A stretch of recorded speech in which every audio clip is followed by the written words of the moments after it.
Le loup qui voulait manger le Père Noël de Robert Hayat. Illustration de Claire Legrand. Ce soir-là, le Père Noël était de mauvaise humeur parce qu'il avait mal au ventre. Comme il est gourmand, il avait repris 3 fois des frites à la crème chantilly et à la mayonnaise. C'était un peu exagéré, même pour un estomac de Père Noël. En soufflant, il se rendait à sa caverne où l'attendaient son traîneau, ses rennes et sa hotte pleine de jouets. Avoir mal au ventre le soir de Noël, ça l'énervait. De colère, il donnait des coups de pied dans les arbres et il disait presque des gros mots. Un peu plus loin, dans la forêt, était caché le loup. Il avait une faim de loup. Depuis l'aube, il guettait, immobile, derrière un arbre, les pattes dans la neige, les fesses dans les courants d'air, la queue battue par les vents. Ce pauvre loup grelottait de froid. Il avait un gros glaçon au bout du nez, les oreilles bleues, les genoux tremblants, les doigts raides et les orteils glacés. Le froid le faisait pleurer et les larmes qui coulaient de ses yeux gelaient immédiatement. Le loup avait tellement faim que de temps en temps, il mangeait une boule de neige, ce qui ne le réchauffait pas beaucoup. Soudain, à travers la glace qui entourait ses yeux, il vit une forme rouge qui se dirigeait vers lui. « Chic !» se dit-il, « c'est le petit chaperon rouge !» Et il se prépara à se jeter sur lui pour le manger. Oubliant le froid, le loup s'aplatit dans la neige et quand le Père Noël passa à côté de son arbre, il bondit sur lui en poussant un hurlement terrible. Grave erreur. Le Père Noël, comme chacun sait, est une espèce de géant très fort, indestructible, immortel et totalement immangeable. Il saisit l'oreille du loup et commença à la secouer en le grondant. « Non mais, dis donc, qu'est-ce que c'est que ces manières, hein? Ça veut dire quoi de sauter comme ça sur les gens? Voilà des façons !» Et le Père Noël tirait l'oreille vraiment fort. Comme elle était toute gelée, le loup avait peur qu'elle ne casse. « Non, mais quel malappris! Alors, j'attends des explications !» Le loup, qui ne savait pas quoi dire, bafouilla en pleurnichant. « Je l'ai pas fait exprès. »« Hein? Quoi? Il se moque de moi, ma parole.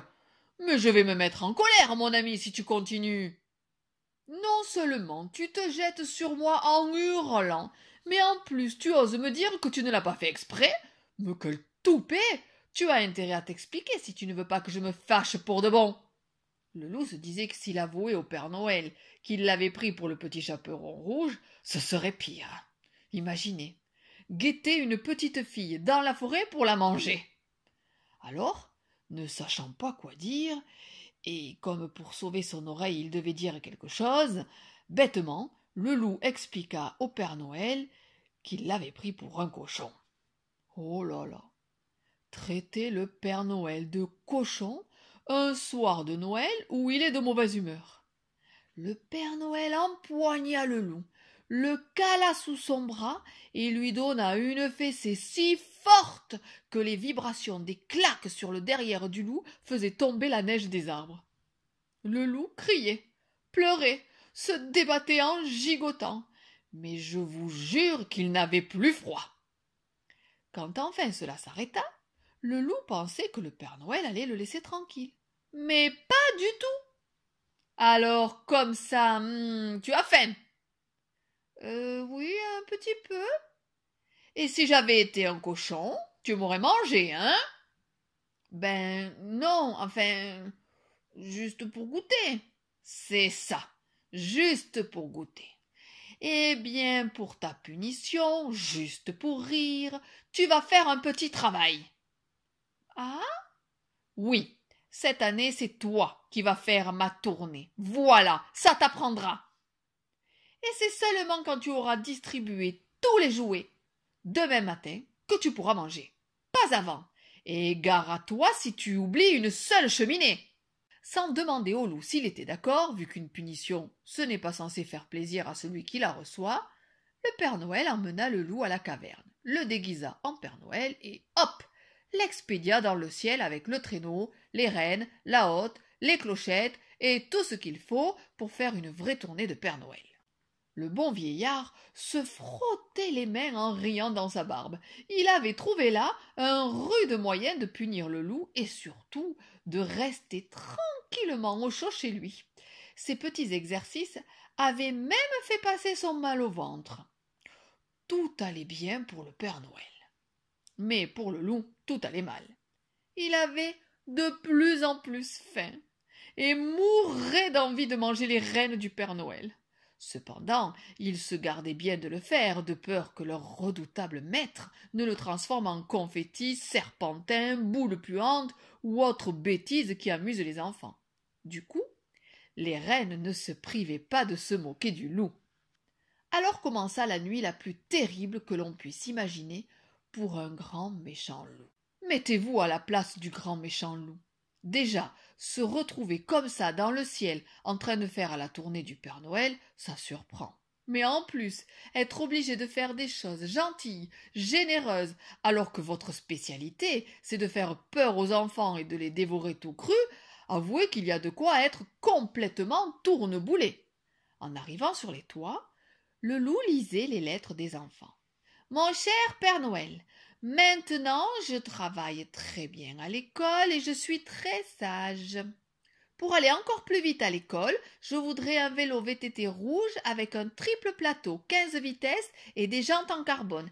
Merci, Maxime. PS, ne pas oublier le casque.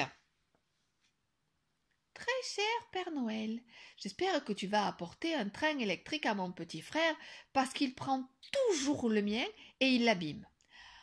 Ou alors, tu pourrais donner mon petit frère à la voisine qui a dit à maman qu'elle voulait avoir un enfant.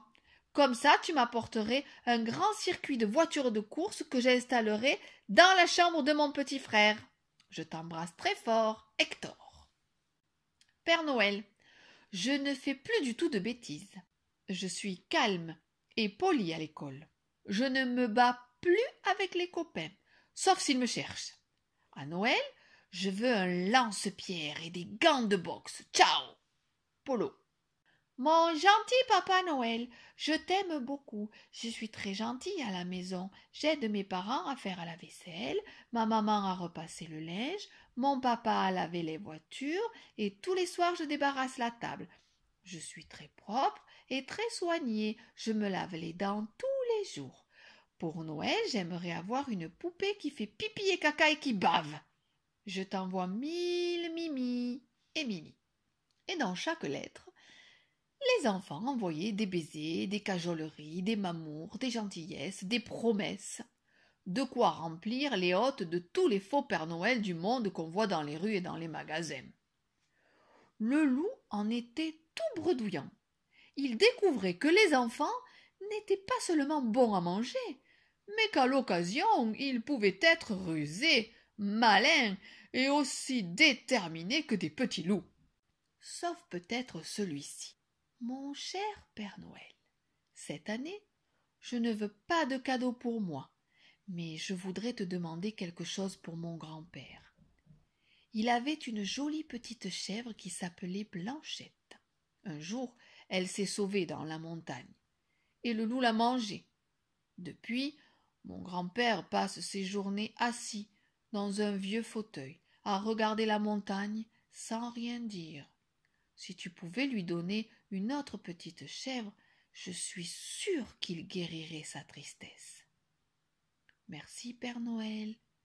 Jean-Loup Seguin.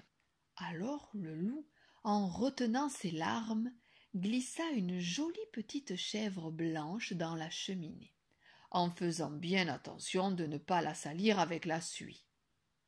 Les reines, qui avaient vu l'émotion du loup, ne se moquèrent pas de lui.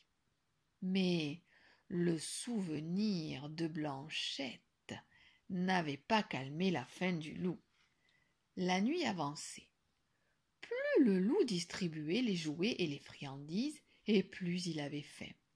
Il se retenait de manger les chocolats et les bonbons en papillotes qu'il mettait dans les chaussures des enfants. Pour ne rien arranger, les reines s'étaient remis à se moquer de lui en voyant sa langue pendante, son air misérable, et en entendant son ventre gargouiller. Le loup grommelait. « Attendez, mes agneaux, un jour vous verrez. » Pour l'heure, les rennes et lui ne voyaient que les cheminées défiler dans le froid de la nuit de Noël. Enfin l'aube arriva. Le loup venait juste de finir sa tournée. Vite, il rentra à la caverne. En arrivant, il était tellement fatigué qu'il s'écroula dans un coin et s'endormit aussitôt. Le Père Noël, qui le regardait d'un œil attendri, se demandait quand même s'il n'avait pas un peu exagéré avec sa punition. Le loup se mit à ronfler et à rêver de hôtes remplis de saucisses, de jambon, de Père Noël en chocolat, de reines à la broche et de maisons en pain d'épices. Quand il se réveilla, à sa grande surprise, il vit un bon repas qui les attendait sur une belle table dressée à côté d'un bon feu de cheminée. Cadeau de Noël du Père Noël. Cette année-là, pour la première fois, le loup et le Père Noël fêtèrent Noël ensemble, sous l'œil étonné des reines qui, décidément, ne comprenaient rien à cette histoire.